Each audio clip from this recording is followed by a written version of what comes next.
al 26, ¿cierto? Lucas capítulo 5, versos 17 al 26. Voy a leer, acompáñenme por favor allí en su Biblia, usted también. Dice así la palabra del Señor. Aconteció un día que él estaba enseñando y estaban sentados los fariseos y los doctores de la ley, los cuales habían venido de todas las aldeas de Galilea, de Judea y Jerusalén, y el poder del Señor estaba con él para sanar. Y sucedió que unos hombres que traían en un lecho a un hombre que estaba paralítico, procuraban llevarle dentro y ponerle delante de él.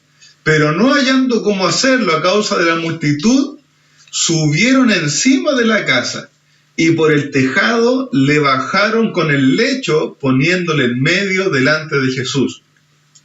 Al ver él la fe de ellos, le dijo: hombre, tus pecados te son perdonados. Entonces los escribas y los fariseos comenzaron a cavilar, diciendo: ¿quién es este que habla blasfemias? ¿Quién puede perdonar pecados sino solo Dios? Jesús entonces, conociendo los pensamientos de ellos, respondiendo les dijo: ¿qué caviláis en vuestros corazones? ¿Qué es más fácil decir: tus pecados te son perdonados? O decir: levántate y anda. Pues para que sepáis que el Hijo del Hombre tiene potestad en la tierra para perdonar pecados, dijo al paralítico: a ti te digo, levántate, toma tu lecho y vete a tu casa. Al instante, levantándose en presencia de ellos y tomando el lecho en que estaba acostado, se fue a su casa glorificando a Dios, y todos, sobrecogidos de asombro, glorificaban a Dios, llenos de temor, y decían: hoy hemos visto maravillas. Señor mío, Padre Celestial, sabemos, Señor, que tu palabra tiene poder en sí misma. Padre, que tú nos hablas por medio de ella, y te rogamos, Señor, que en este hermoso relato de tu palabra encontremos para nosotros gran enseñanza, edificación, exhortación, corrección. Padre Celestial, habla a tu iglesia, consuélanos, Señor, danos un entendimiento vivo de tu palabra, que Padre traiga a nosotros paz, que traiga a nosotros una perspectiva eterna, gloriosa de la vida y de tu obrar. Padre, ablanda nuestro corazón como el arado que quiebra la tierra, Señor, para que caiga la semilla y sea regada y germine. Señor, quebranta nuestro corazón, ablándalo, prepáralo.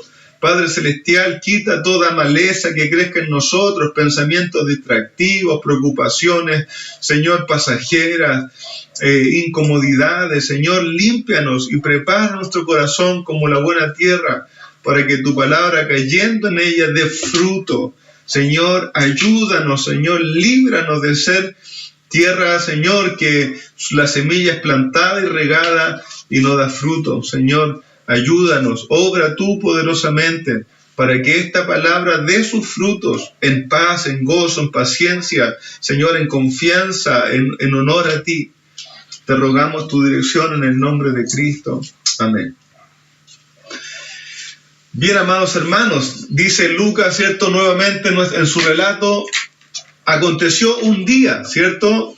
Ubicación y en tiempo y espacio son desconocidas. Lucas no nos va describiendo, ¿cierto?, cada cosa, cuánto tiempo pasó entre uno y el otro, sino que va describiendo los eventos, ¿cierto?, que nos quiere ir enseñando.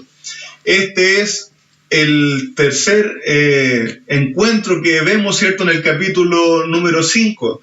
Hemos visto que el Señor fue y tiene la pesca milagrosa y esta conversación decisiva con Pedro.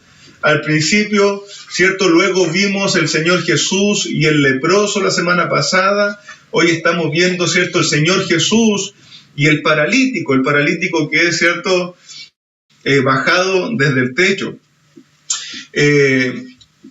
Y vemos, ¿cierto?, que Lucas nos dice, bueno, aconteció un día.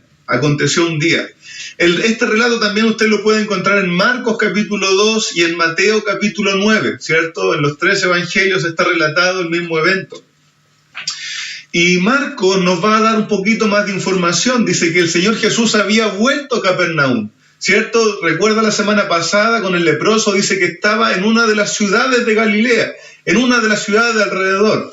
Y ahora dice, ¿cierto? Marcos nos ayuda a saber que él vuelve a Capernaum, ¿cierto? Es más, Marcos dice, se oyó que Jesús estaba en casa. Ya se entendía Capernaum como el lugar de habitación del Señor Jesús. Pero desde allí se movía a aldeas, se movía a diferentes ciudades, ¿cierto? Se trasladaba en la barca. Hemos leído, ¿cierto? Hoy, en este pasaje, uno de los relatos de la sanación, uno de los relatos más conocidos del Nuevo Testamento por su peculiaridad, ¿cierto? Siempre es muy llamativo pensar en lo que sucede en este relato, sobre todo si quizá uno es niño o es joven, ¿cierto? Pensar en que el Señor Jesús estaba sentado, como nosotros hubiéramos estado sentados en el salón que usamos como templo, ¿cierto? Y hubiera estado predicando y alguien nos abre el techo de repente, saca las placas, abre las maderas y empieza a bajar un paralítico, ¿cierto? Para que oremos por él. Hubiese sido muy, muy impresionante, ¿cierto? Este es uno del Evangelio, quizás, digamos, uno de los relatos más conocidos.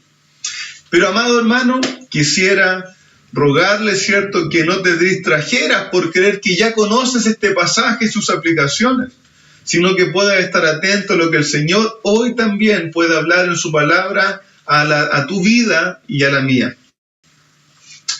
Jesús, hermanos, estaba de vuelta en su ciudad, en Capernaum, ¿cierto?, desde donde sale y a donde vuelve cada cierto tiempo.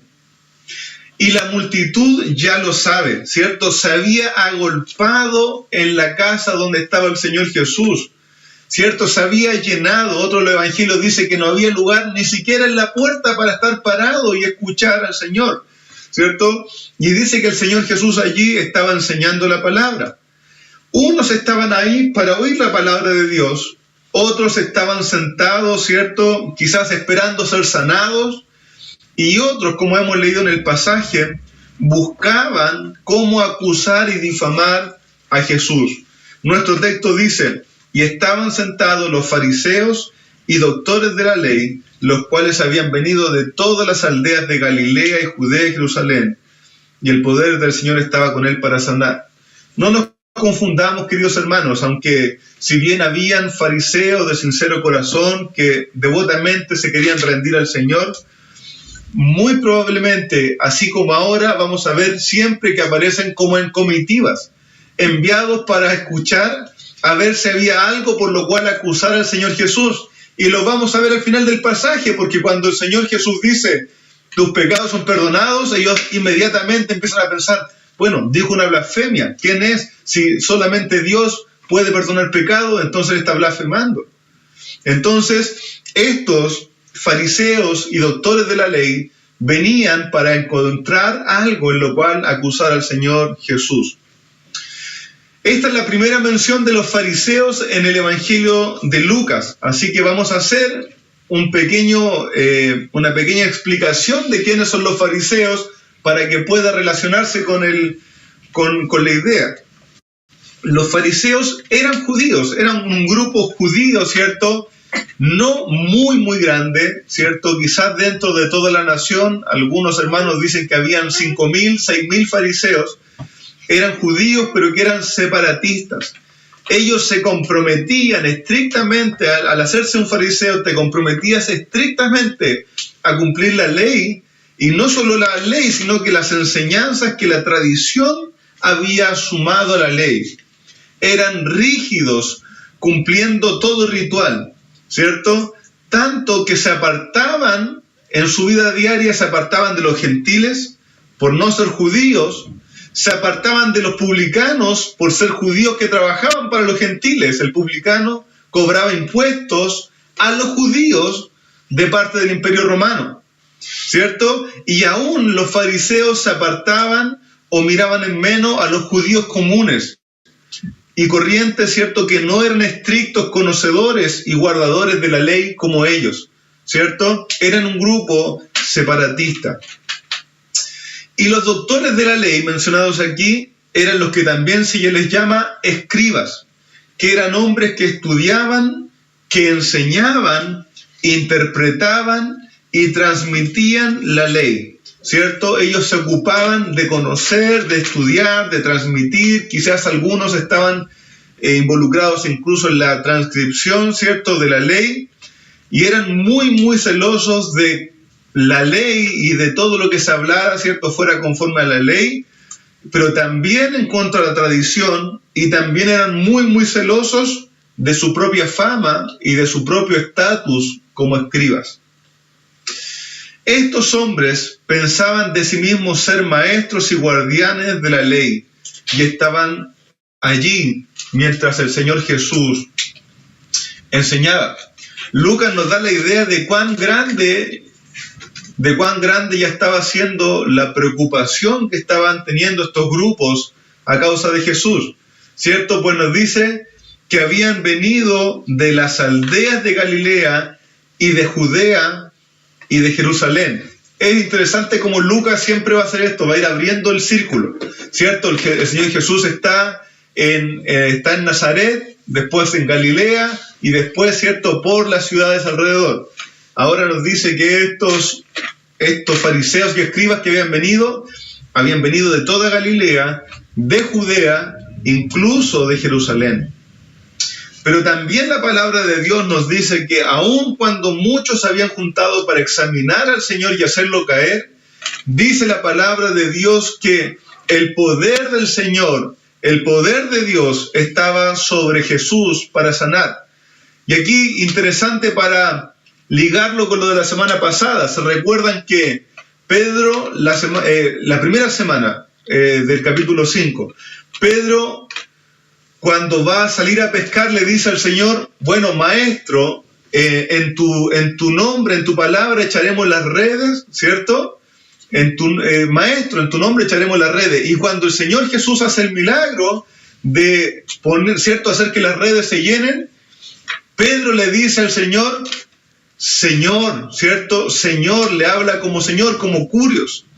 Y aquí el texto, Lucas está llamando curios ahora al Padre también. Está llamando a Dios Padre, el Señor. Y eso es, hermano, para que usted vaya viendo que a Jesús le dijeran Señor era relacionarlo directamente con Dios. Era hablarle al Señor como que fuera Dios. Porque la palabra Adonai, que en griego es curios, es la palabra Señor, y era normalmente usada por los conocedores de la palabra del Señor para hablar del Señor, cierto Dios. Bueno, el poder de Dios, en este caso el poder del Padre, por medio del Espíritu Santo, estaba sobre el Señor Jesús, potenciándole para sanar. Y vemos que estando en esta situación, por un lado el Señor Jesús enseñando y rodeándole allí los fariseos y doctores de la ley, escuchando atentamente, pero ciertamente, como veremos más adelante, buscando acusarlo o hablar mal de él. Y así también una gran multitud, no sabemos cuánto, quizás habían 100, 200 personas muy apretadas en una casa hasta la puerta oyendo lo que el Señor Jesús enseñaba. Entonces sucede lo siguiente. Sucedió que unos hombres traían en un lecho a un hombre que estaba paralítico y procuraban llevarle adentro y ponerlo delante del Señor Jesús, ¿cierto? La casa estaba llena, ¿cierto? Y unos hombres llegan con un paralítico. Otro de los evangelios dice que eran 4 hombres, ¿cierto?, que lo cargaban como en una camilla, ¿cierto? Y que llegan ahí cerca de la puerta y ven que no hay manera de hacerse pasar, aunque dijeran permiso, aunque trataran de empujaran un poco, ¿cierto? No había manera de llevar a esta persona delante del Señor.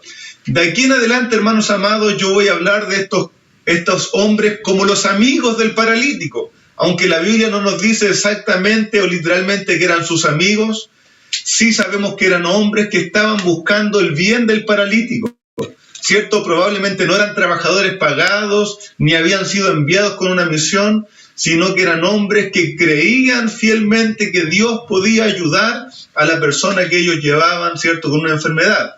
Entonces voy a hablar de ellos como sus amigos, ¿cierto?, como los amigos del paralítico.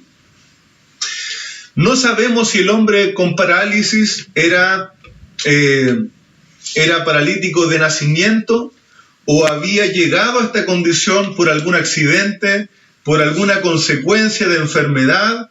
No sabemos si su parálisis era total o era parcial, pero sí sabemos que no podía valerse por sí mismo. Era un hombre digno de misericordia, un hombre que en su condición estaba muy humillado, sin esperanza de poder ser librado de situación. Era un hombre, ¿cierto?, que en aquellos tiempos sufría una condición muy difícil. Hermano, en aquel tiempo no había fisioterapia, no había, ¿cierto?, un buen kinesiólogo que fuera a ayudarlo a ir recuperando su motricidad. No habían remedios, no había la esperanza de una cirugía que le permitiera moverse un poco más. Hermanos, piense que no había ni aún sillas de ruedas, ni camillas que le permitieran transportarse. La situación en que estaba este hombre era de completa humillación. Él no tenía cómo valerse, no tenía cómo salir adelante, no tenía cómo hacer algo por él. Su futuro era solo estar probablemente encerrado, o cuando mucho era puesto en algún lugar para que la gente le diera limosnas en alguna fuente, ¿cierto? Su cuerpo probablemente se iba llenando de llagas por el poco movimiento, ¿cierto? En su espalda, en sus costados, iban haciéndose heridas.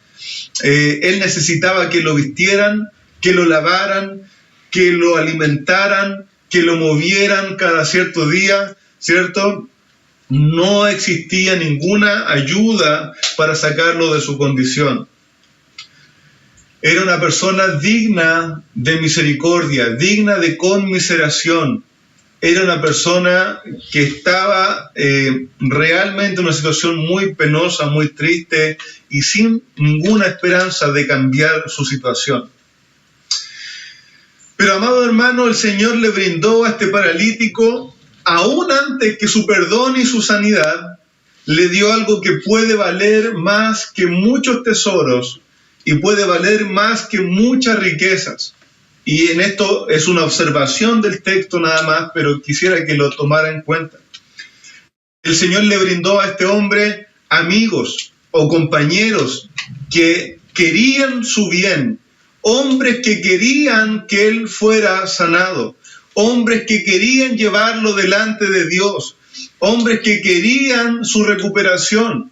Y esa es una bondad del Señor, hermanos, eso es gracia de Dios. Pudiendo estar solo, pudiendo estar abandonado, Dios le había brindado personas con preocupación sobre él que quisieron acercarlo a Cristo. Hermanos, eso ya era gracia de Dios sobre su vida y bondad del Señor. Hermanos, como decía Luis en su dirección, qué bendición es saber que hay otro preocupado de mí.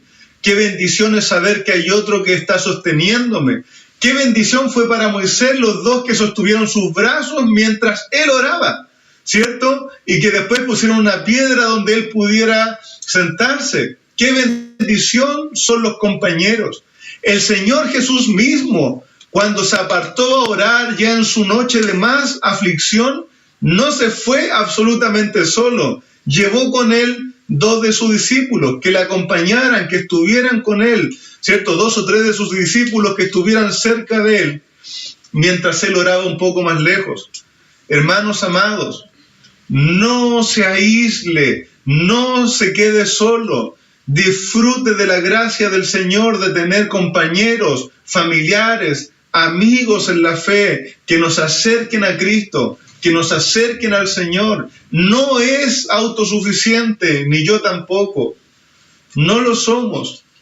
Hermano amado, acérquese, muéstrese amigo para tener amigos. Querido hermano, en este pasaje y en los pasajes paralelos, como les decía, Marcos 2 y Mateo 9, dan la idea de que estas personas que iban con el paralítico deseaban el bien de él y creían fielmente y firmemente que Cristo lo podía sanar. Tenían fe, una fe que Cristo pudo ver evidentemente y ser movido por ella.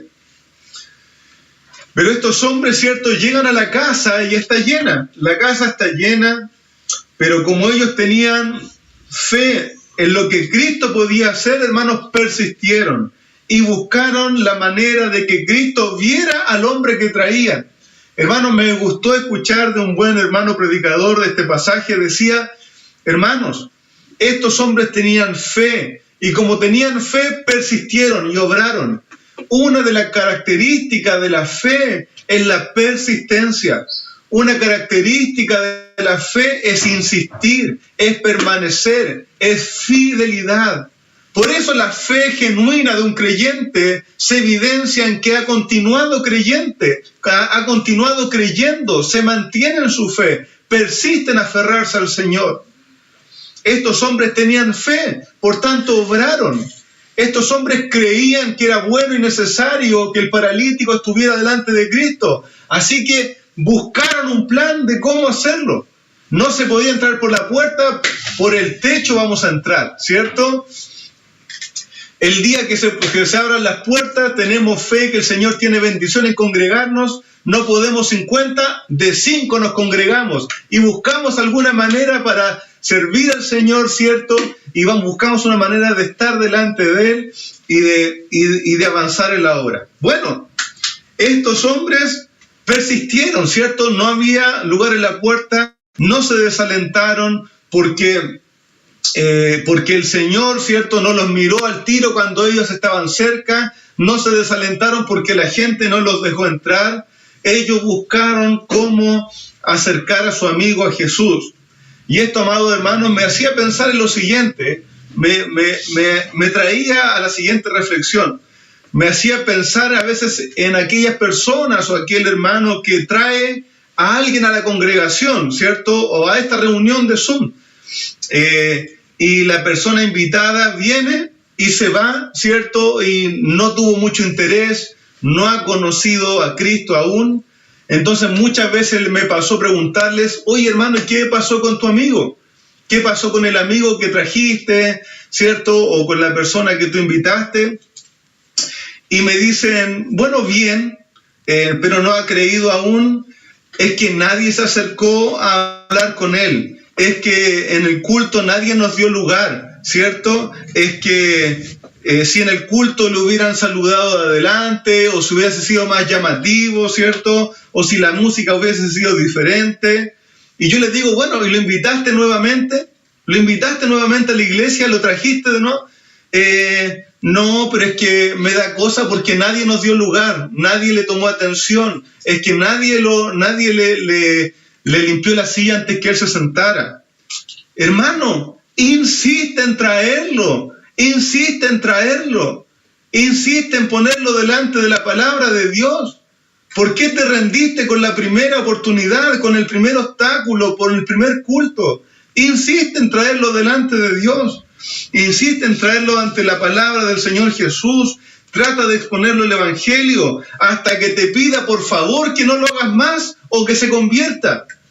Pero si no, insiste. No por las pequeñas trabas y por las pequeñas dificultades y por las pequeñas molestias, abandones la carrera de traer a una persona delante de Cristo con insistencia. Insiste, persiste creyendo que el Señor le puede salvar. Persiste en traer a las personas amadas delante de Cristo hasta que te pidan que no lo hagas más, hasta que ya tengas que guardar silencio y seguir solo mostrando con tus obras, ¿cierto?, el Evangelio del Señor. Pero antes de eso, insiste en lo práctico, predica el Evangelio, invítalos. 1 Corintios 14 dice que el inconverso, al entrar dentro de la congregación, puede escuchar la proclamación por parte de todos de la palabra, ¿cierto? Y lo oculto de su corazón va a ser evidenciado y puede ser quebrantado y caiga en arrepentimiento delante del Señor. Bien, estos hombres, al verse estorbados para estar cerca, traer a su amigo cerca de Jesús, fueron ingeniosos, ¿cierto? Subieron al techo de aquel lugar y bajaron a su amigo. Bueno, los techos en la Palestina, no sabemos de esta casa específicamente, pero los techos de este sector del mundo, ¿cierto?, eran normalmente muy planos, casi como azoteas, ¿cierto?, usados como terrazas para secar alimentos, para poner quizás ropa a secar y para otras labores. Podían fácilmente y habitualmente se hacía pasar de una casa a otra por arriba de los techos, ¿cierto? Las casas estaban preparadas para eso, ¿cierto? Ellos subieron al techo porque es algo que se podía hacer también. Es más, era tan común el uso de los techos que la ley, y no quería dejar pasar este momento de decirlo, la ley establecía que por la ley de Dios cada persona debía hacerle como una reja alrededor a su techo, a su azotea, para que no se fuera a subir alguien y se cayera y se muriera. Entonces, la ley ya mencionaba que los techos eran un lugar donde se hacían cosas y donde se podía pasar y caminar. Eso está en Deuteronomio 22:8. Así que estos amigos, ¿cierto?, suben a la azotea de la casa, abren el techo, probablemente de palo, ¿cierto?, y también con paja cubierta, con una cobertura de barro, ¿cierto? Y ellos abren este techo con cierta facilidad, en más o menos donde estaba el Señor Jesús, y comienzan a bajar a su amigo. Tampoco piensa, hermano amado, que era un techo de 5 metros de altura. Quizás habían 2 metros de altura y ellos comienzan a bajar a su amigo con cuidado, ¿cierto? No estaban haciendo una acrobacia, sino que estaban tratando de llevar a su amigo delante del Señor Jesús. Y bajaron el paralítico frente a Cristo. Nuestro texto dice lo siguiente, que el Señor Jesús, al ver la fe de ellos, el Señor, nuestro Señor, vio, conoció, consideró la fe de estos hombres. Amados hermanos, el Señor consideró la fe de estos hombres primeramente para perdonar pecado del paralítico. Sabemos, hermanos amados, que Dios obra completa y totalmente libre. Él es soberano, Él hace como Él quiere, ¿cierto? En el tiempo que quiere, con el poder que Él quiere. Pero pasajes como esto y muchos otros pasajes en cuanto a la oración también nos enseña que Dios sí considera, que Dios sí ve la oración y la solicitud que se hace a Él llenos de fe, llenos de confianza. Dios sí considera. Este pasaje no le podemos dar otra interpretación. Dice que Jesús vio la fe de ellos y lo consideró para obrar en favor del paralítico. Hermanos, Dios sí lo considera. La respuesta a la fe de aquellos fue que miró al paralítico y con amor le dijo, tus pecados te son perdonados, ¿cierto? Querido hermano, no tengan menos ni se desaliente en ir en oración al Señor por considerar la soberanía del Señor. El Señor es soberano y nosotros honramos y glorificamos eso. Pero el Señor no rechaza un corazón que viene a Él lleno de fe. Un corazón que le agrada a Dios es un corazón que cree que Dios está, que cree que hay Dios, ¿cierto? Y el Señor obra en favor de eso. Tampoco el Señor obra por tener fe, ¿cierto? Cualquier fe. El Señor no hubiera perdonado los pecados y sanado a este paralítico si estos hombres hubieran tenido fe en Zeus, ¿cierto? Hubieran tenido fe en la vida, hubiesen tenido fe en sus propios esfuerzos. Estos hombres tenían fe en que Cristo lo podía ayudar y por tanto Dios obró reconociendo, ¿cierto? Y movido por la fe de estos hombres. Hermanos amados, Dios obra muchas veces en respuesta a la fe genuina y verdadera que va delante de Él. Y el Señor, ¿cierto? Viendo la fe de ellos que lo bajaban para ser sanado por el Señor Jesús mira con amor a este hombre y le dice, hombre, otro como dicen otros de los evangelios, dice, ten confianza, hombre, tus pecados te son perdonados. Y querido, yo me hacía la siguiente pregunta. Si usted o yo o aquellos amigos hubieran tenido el poder de solucionar algo en la vida de aquel hombre, ¿qué hubiesen hecho? una sola cosa. ¿Qué hubiesen hecho? ¿Lo hubieran sanado? ¿Le hubieran dado un medio tecnológico para ayudarlo quizás? ¿Le hubieran dado una familia diferente que lo ayudara más en su condición? ¿Le hubieran donado mucho dinero para que no tuviera preocupaciones por no poder ganarlo? Probablemente, hermano, usted y yo nos hubiésemos ocupado de solucionar la necesidad más evidente del paralítico. Pero ponga atención, amado hermano, pero el Señor Jesús solucionó la necesidad más apremiante del paralítico.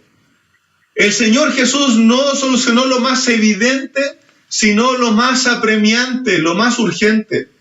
Lo más evidente era su necesidad física, pero Cristo apuntó a lo más apremiante, lo que era realmente urgente, su necesidad espiritual.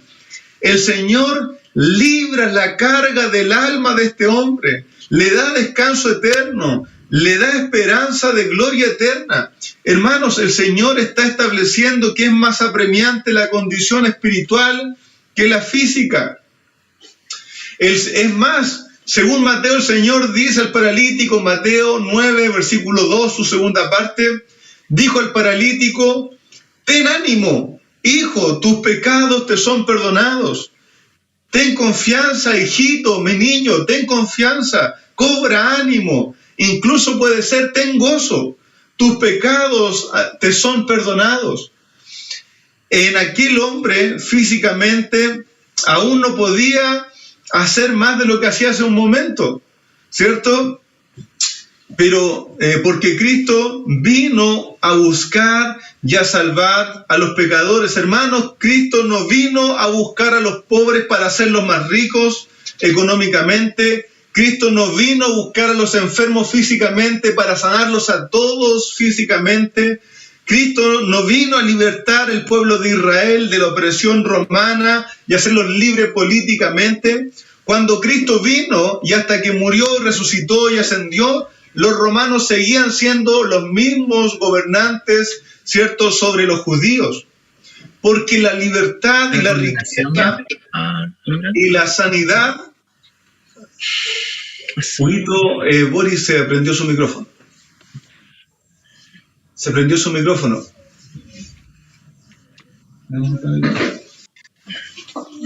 Bien, un break. Hermanos, la libertad, la riqueza y la sanidad que Cristo quiere dar es lo que es necesario primordialmente, lo que es más apremiante, una sanidad, una salvación y una liberación espiritual. No tiene que ver con las cosas pasajeras de este mundo, con las situaciones de este mundo, pues es eterna. Es por esa razón, hermanos, que el Señor apuntó primeramente y le dijo a eso: tus pecados te son perdonados. Querido hermano, es por esta razón también que yo muchas veces soy reacio cuando a veces me piden: pastor, usted puede ir a orar por una persona, ¿cierto?, que no conoce al Señor y está deprimida, o por un matrimonio, una familia, ¿cierto?, que no conoce al Señor y se están separando, ¿cierto? Pero yo pregunto, ¿ellos quieren escuchar el Evangelio? Esta persona deprimida, persona que se están separando, esta persona que está en situación de dificultad, ¿quiere escucharme? No, mire, vamos cortito, que usted ore nomás y nos vamos. Usted ore nomás y nos vamos. Hermanos, el problema más apremiante de esas personas, de ese matrimonio, de aquel hombre o mujer, es que no conoce a Cristo. No es su problema más grande su depresión actual, o su alcoholismo actual, o su matrimonio que se está acabando. El problema más apremiante no son esos. El problema más apremiante es la salvación de aquellas personas. Su mayor problema es que no conocen a Cristo y que sus pecados no han sido perdonados. Pues pueden morirse, hermanos, pueden morirse sanos e irse al infierno. Pueden morirse felices e irse al infierno. Pueden morirse amándose como matrimonio inconverso e irse al infierno. Su problema más grande son que sus pecados no han sido perdonados. Cristo le dio a este paralítico lo que puede ser la causa de gozo, aunque siguiera paralítico. Le dio, causa de alivio, causa de ánimo en medio de la situación más terrible y más angustiante que podíamos imaginar. Él le dio el perdón de los pecados. Pero ahora el Señor, haciendo este bien, el Señor Jesús tiene un problema con quienes le oían, ¿cierto? Especialmente con los fariseos y escribas. Nuestro texto dice: entonces los escribas y los fariseos comenzaron a cavilar, diciendo, ¿cierto? ¿Quién es este que habla blasfemias? ¿Quién puede perdonar pecados sino Dios? Ellos comenzaron a cavilar, y esto es a preguntarse dentro de su mente, ¿cierto? ¿Qué está diciendo este hombre? Solo Dios puede perdonar pecados. Ciertamente ellos llegaron a una encrucijada, a un punto correcto de evaluación, pero su conclusión fue deficiente. Ellos pensaron: este hombre declaró perdonar pecados, y llegaron a una divergencia, ¿cierto? O es Dios hecho hombre y está perdonando pecados, o es un hombre y está hablando blasfemias. Pero ellos decidieron directamente que era un hombre que hablaba blasfemias, y por tanto, según la ley, era digno de muerte, ¿cierto? Y no solo eso, hermanos, trate de seguir el razonamiento aquí. Por lo que responde el Señor Jesús, ellos dijeron, su razonamiento fue: bueno, es fácil llegar y decir, tus pecados te son perdonados, pero ¿podrías decirle, levántate y anda? Eso sí sería difícil, ¿cierto? Decir, tus pecados te son perdonados. Bueno, ¿quién puede comprobarlo? ¿Quién puede ver la condición espiritual? Pensaron ellos para sí mismos, ¿cierto? ¿Cómo haces evidente eso? Tú podrías hacerlo difícil, ¿cierto? En su mente decían ellos, que es decirle levántate y anda, y curarlo de su condición física. Pero hermanos, por tanto, Cristo, ¿cierto?, conoce lo que ellos estaban preguntando dentro de sí. El Señor penetra, ¿cierto?, en el pensamiento de ellos, conoce el corazón de ellos. Y esto también nos habla de las características divinas de Cristo, que el Señor conoce, como dice uno de los salmos, la palabra cuando aún no está en nuestra lengua. El Señor conoce lo que ellos estaban pensando, y Cristo le responde. ¿Por qué se preguntan? ¿Por qué cavilan así en sus corazones? El Señor les dice: ¿qué es más fácil decir? ¿Tus pecados te son perdonados? ¿O levántate y anda? Pues para que sepan que el Hijo del Hombre tiene potestad de la tierra para perdonar pecados, a ti te digo, levántate, toma tu lecho y vete a tu casa. ¿Qué es más fácil decir? ¿Tus pecados te son perdonados? ¿O levántate y anda? Entonces el Señor, para demostrar, ¿cierto?, su autoridad, su derecho y el poder que tenía para perdonar pecados, le dice al paralítico: levántate y anda. El Señor razona con ellos. Si puedo hacer lo que para ustedes es más difícil, que para ellos era sanar su enfermedad, entonces sí tengo el poder de hacer lo que es más fácil: perdonar los pecados, declarar el perdón de los pecados. ¿Entienden? Ese es el razonamiento que Cristo hizo. Si puedo hacer lo que ustedes creen que es más difícil, que es sanar la enfermedad, entonces puedo hacer lo que es más fácil: decirle que sus pecados son perdonados. Eso es lo que el Señor Jesús estaba estableciendo. Por tanto, el Señor, para demostrar su autoridad, tanto sobre la condición espiritual, por sobre también la condición física, el Señor le declara, dice: levántate y aún toma tu camilla en que traías y vete a tu casa. Al instante, levantándose en presencia de ellos, Él tomó su lecho, ¿cierto?, en que estaba acostado, y se fue a su casa glorificando a Dios. Hermanos, este hombre no se fue rengueando, este hombre no se fue con un movimiento pequeño. Cristo le levantó. Lo que hacía Cristo era una obra maravillosa. Este hombre quizás que entró allí con piernas delgadas, con brazos inmóviles, con escaras en su cuerpo, ¿cierto? Con debilidad total. Me imagino, ¿cierto? Que Cristian, que trabaja en esto, entiende el milagro que Dios está haciendo, hermano. No es que Cristo le permitió moverse, había que restaurar musculatura, firmeza, motricidad, tantas cosas. Y el Señor le dice, levántate y anda, y este hombre se levanta allí, toma su lecho, toma ese peso también y sale caminando en medio de todos, hermanos, glorificando a Dios, exaltando al Señor. Este es un relato maravilloso. Es como cuando leemos de algún cojo que el Señor le dijo, levántate y anda. Probablemente, hermano, la misma palabra era para alguien que no tenía un miembro. Quizás Dios hizo un milagro tremendamente increíble allí, que nosotros jamás veríamos. Jamás hemos visto ni estos pseudoapóstoles, ni pseudo milagreros, nunca. El Señor lo levanta, le manda, y hermano, Cristo no necesita el respaldo de ahí decirle, oye, tú antes no caminabas mucho, sí, no caminabas mucho, y ahora caminas harto, sí, tú me dijiste, y ahora camino harto. No, el Señor le dice, levántate, ve a tu casa, da gloria al Señor. No se queda ahí festinando con el testimonio del sanado. Que él alabe al Señor, que él glorifique al Señor por su propia boca.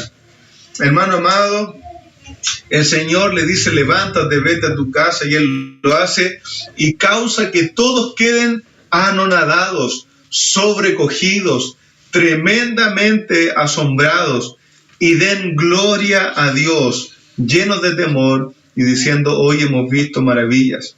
Hermanos, el fruto de este momento, el fruto de este milagro es la gloria de Dios, como todo en nuestra vida y en la iglesia. El nombre del sanado es anónimo, no existe, no hay, es anónimo. El nombre de los amigos, anónimos. El nombre de los fariseos y los escribas, anónimos. Lo importante de este relato es la gloria de Dios, que la gloria de Dios fue establecida, que la gloria de Dios, ¿cierto?, fue reconocida y fue proclamada, tanto por el perdón de los pecados como por la sanidad que Dios le otorgó. Solo para hacer una mención antes de ir finalizando, esta es la primera vez que Lucas menciona que Cristo usa para sí mismo este título del Hijo del Hombre. Y este es un título muy interesante, ¿cierto? Un título que el Señor Jesús, hermanos, aquí, no está haciendo referencia a su condición humana, sino que el Señor Jesús está haciendo referencia a la profecía de Daniel, Daniel capítulo 7, ¿cierto? Cuando al anciano de días se acerca uno, ¿cierto?, que es semejante a hijo de hombre, y a este que era semejante a hijo de hombre se le da autoridad y derecho para juzgar y para gobernar sobre todo el mundo, sobre todo el mundo. Entonces Cristo está diciendo aquí, yo soy el Hijo del Hombre, que he venido del anciano de días, y se me ha dado autoridad para juzgar sobre todas las cosas, y se me ha dado autoridad sobre todos los hombres. Cristo dice, bueno, el Hijo del Hombre, a quien se le ha dado autoridad, puede perdonar pecados, sí, y también puede sanar. Cristo se ha estado usando un título de autoridad divina, un título de autoridad divina que estaba expresada también en la semejanza de humanidad que él vivía. Amado hermano, cobre ánimo con este hermoso relato, hermano amado.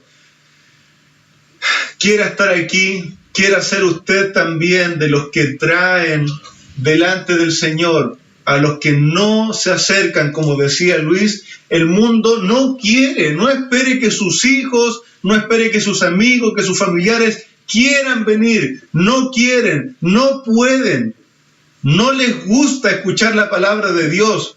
Pero si está en usted subirlos a una camilla y traerlos a escuchar la palabra de Dios y ponerlo delante del Evangelio, hágalo. Y si tiene que hacer malabares para ponerlo delante del Evangelio, hágalo. Hermanos, y si tiene que exponer el Evangelio, aunque ellos quizás no estén buscándolo, hágalo. A sus hijos, a sus familiares, a sus padres, a sus hermanos, a sus vecinos. Hermano, insista con fe genuina, con una fe que se mueve, una fe que obra. No deje de invitar, no deje de insistir, no deje de traer. El Señor Jesús ve la fe expresada en obras. El Señor Jesús ve la fe expresada en obras. Mamás, ¿cierto? Las madres que me escuchan y saben de lo que estoy hablando, insistan en poner a sus hijos delante del Señor. Insistan en poner a sus esposos delante del Señor. No abandonen esta hermosa tarea. No dejen de orar. No dejen de hablar del Evangelio.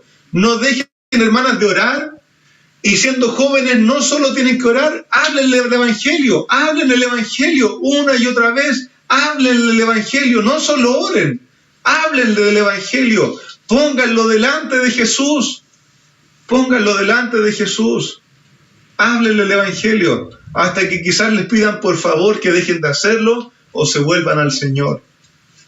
Amado hermano, yo y quizás tantos de los de aquí fuimos frutos de alguna madre que insistió y volvió a orar y volvió a hablarnos del Evangelio y volvió a hablarnos de la gracia del Señor. Escuchen la palabra del Señor. Quizá eres un hijo que está escuchando esta predicación y tu madre ha insistido, y solo te puedo decir, vuélvete al Señor de todo corazón. Desde los más pequeños que están escuchando, 5, 6 años, 4, 8, 10, 12, 11, 13, 15, los años que tengas, 30, vuélvete al Señor. Arrepiente de tus pecados y cree en el Señor Jesucristo. Abrázalo a Él por la fe.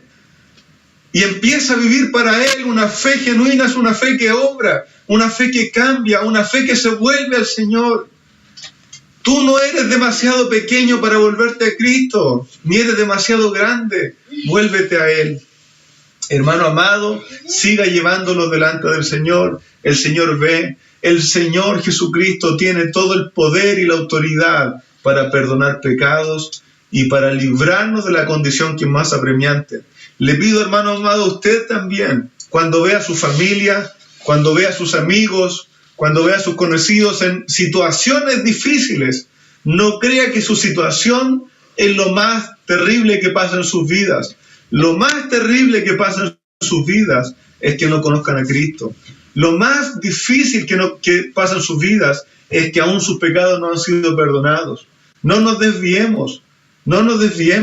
Vamos a seguir orando por la salud de todos los que nos piden. Amén. Y gloria al Señor por eso.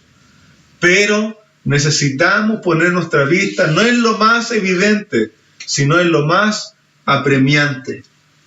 Amados hermanos, y que en medio de todo esto, Dios sea glorificado por medio de nuestro Señor Jesucristo.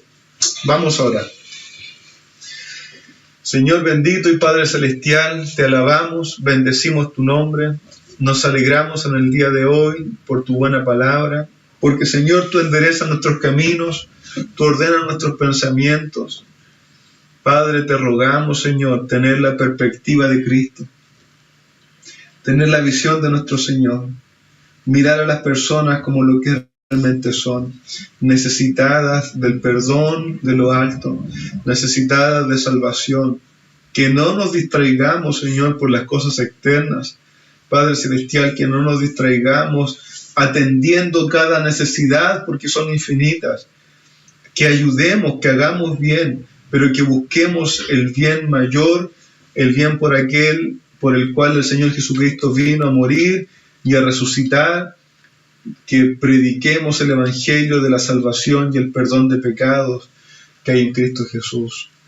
Padre celestial, fortalece nuestros corazones, anímanos, direcciónanos correctamente, Señor amado, y que incluso si alguno de mis hermanos, como ciertamente hay algunos, están en la situación más terrible y más difícil, que nuestros corazones sean animados porque nuestros pecados ya han sido perdonados. Si estamos bien con Jesús, si hemos sido salvados, si hemos sido librados, tenemos esta palabra: ten ánimo, tus pecados son perdonados.